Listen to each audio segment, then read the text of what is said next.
Hello everyone, कैसे सही बच्चे? आई होप सही बच्चे एकदम मस्त होंगे। और आज मेरे को एक बहुत इंपॉर्टेंट डिस्कशन करनी है। आज CA foundation and CA intermediate final का भी रिजल्ट आया, बट मेरा डिस्कशन रिस्ट्रिक्टेड होगा फाउंडेशन एंड इंटरमीडिएट पे। तो फाउंडेशन में रिजल्ट परसेंटेज अप्रोक्सीमेटली 15% है। Yes, it's very less given by the institute. And if I talk about intermediate, so it's 15%, approx 15%, 14 point something for group one, जो कि definitely come है।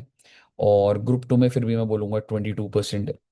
And अगर किसी ने दोनों ग्रुप दिया तो अप्रोक्स 13% है। तो मैं ये डेटा आपको इसलिए बता रहा हूँ so that let's first analyse. अगर मैं फाउंडेशन की बात करूँ, जो कि एक इम्प्रेशन होता है कि अरे सर ये तो 11th 12th वाला है, ये तो हो जाता है। तो एक टाइम था बच्चे जब 25-30% इंस्टीट्यूट रिजल्ट देता था। अब इंस्टीट्यूट ने बेसिकली नेक्स्ट लेवल पे जाने के लिए ही रोकना स्टार्ट कर दिया है। And which is fair enough, so that अगर ज़्यादा से ज़्यादा लोग जाएंगे तो आगे फंसेंगे। तो आई थिंक मेरे हिसाब से तो सही स्ट्रैटेजी है कि इनिशियली ही वो लोग टफ पैटर्न एकदम क्लियर बना रहे हैं। तो एकदम क्लियर मैसेज है कि फाउंडेशन को हल्के में ना लिया जाए। तो 15% अगर क्लियर कर रहे हैं तो मेनी कॉन्ग्रेचुलेशंस टू 15% जिन लोग का क्लियर हो गया। बट आप सोचिए 85% बच्चा जिसके लिए मैं ये वीडियो बना रहा हूँ, मैं उनको ये बोलना चाहूँगा कि इस टाइम पे बच्चे को एक कन्फ्यूजन आ जाती है कि मैं कोर्स करूँ आगे या ना करूँ।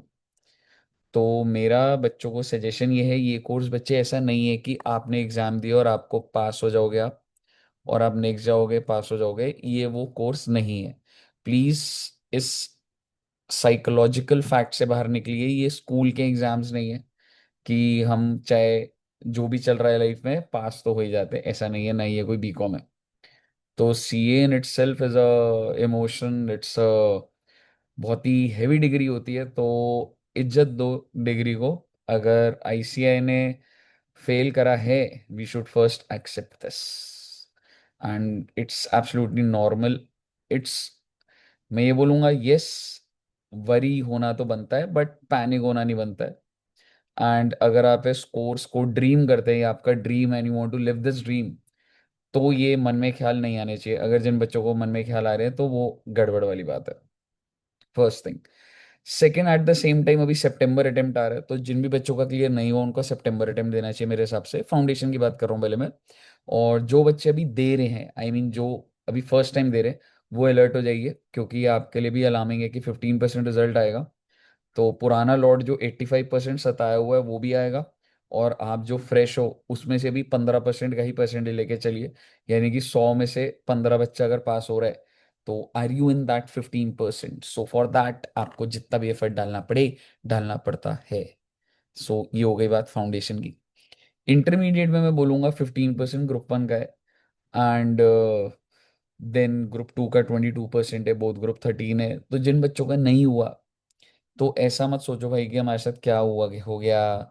और ये चीज़ है, सबसे पहले तो एक्सेप्ट कर लो भाई, हमारा अगर नहीं हुआ है तो सबसे पहले तो ये है, जिस भी कारण की वजह से नहीं हुआ है, तो we should first accept this. Secondly sir, क्या स्ट्रैटेजी होनी चाहिए?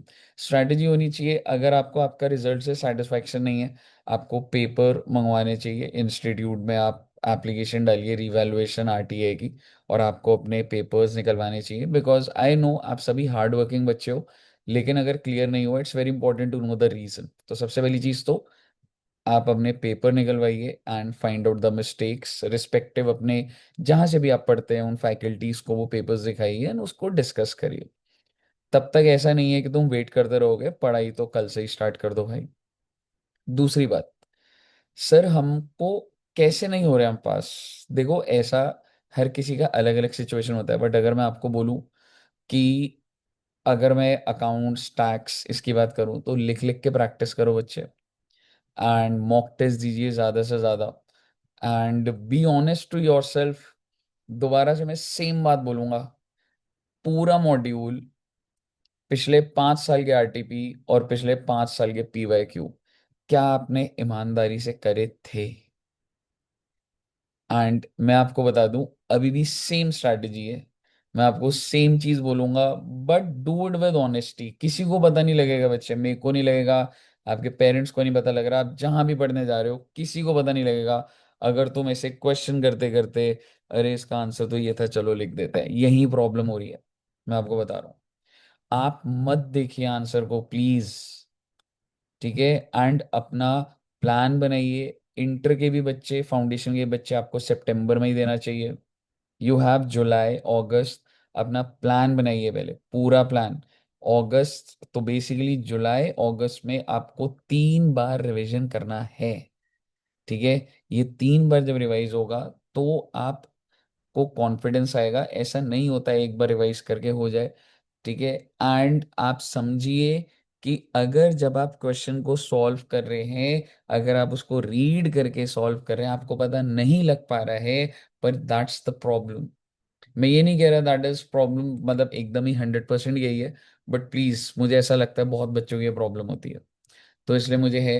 एंड अपने मन में आप ये चीजें मत डालिए कि ये कोर्स मेरे लिए नहीं बना हुआ। अगर भाई तुम इस कोर्स का ड्रीम करते हो, सो इट्स एब्सोल्युटली नॉर्मल। अगर आप जस्ट किसी के फोर्स करने की वजह से इस कोर्स में आए हैं, तो यस, ये कोर्स आपको फर्दर आगे नहीं करना चाहिए if you are forcefully doing it. But अगर आप अपनी मर्जी से इस कोर्स में आए हैं और अगर आपको भी सक्सेस नहीं मिल रही है, believe me, it's absolutely normal. Believe me, आप मेहनत करते रहिए बच्चे। एंड अगर आप बच्चों को, जो भी बच्चे ये वीडियो देख रहे हैं, अगर आपको कोई स्पेसिफिक आपको लग रहा है कि सर मुझे आप पेपर्स के अंदर या मुझे आपसे कुछ 1 to 1 कुछ पूछना है, तो कल 8 o'clock मैं जूम पर अवेलेबल होऊंगा। जिन भी बच्चों को अपना जो भी मार्कशीट है अगर वो डिस्कस करनी होगी, और सर मेरे को क्या स्ट्रैटेजी फॉलो करनी चाहिए आप डिस्कस करना चाहते हैं, तो मैं 8 बजे जूम मीटिंग करूंगा। और उसकी डिटेल में मीटिंग आईडी एंड एवरीथिंग इस वीडियो में अभी नीचे डाल दूंगा। एंड प्लीज स्टे पॉजिटिव, थोड़ा रिलैक्स करो। I know it hurts, I know, एकदम it is a reason to worry, but don't panic भाई, जिंदगी बहुत लंबी है, झटके लगते रहते हैं। मेहनत करो, ईमानदारी से मेहनत करो, बिलीव मी रिजल्ट जरूर मिलेगा। आईसीएआई जस्टिफाई करता है। ठीक है। एंड पेपर जरूर निकालिए, अपनी गलती सुधारिए, निकाल के समझिए कहाँ गलती हुई है और उस पर दोबारा लग जाइए कल से। All the very best, stay positive.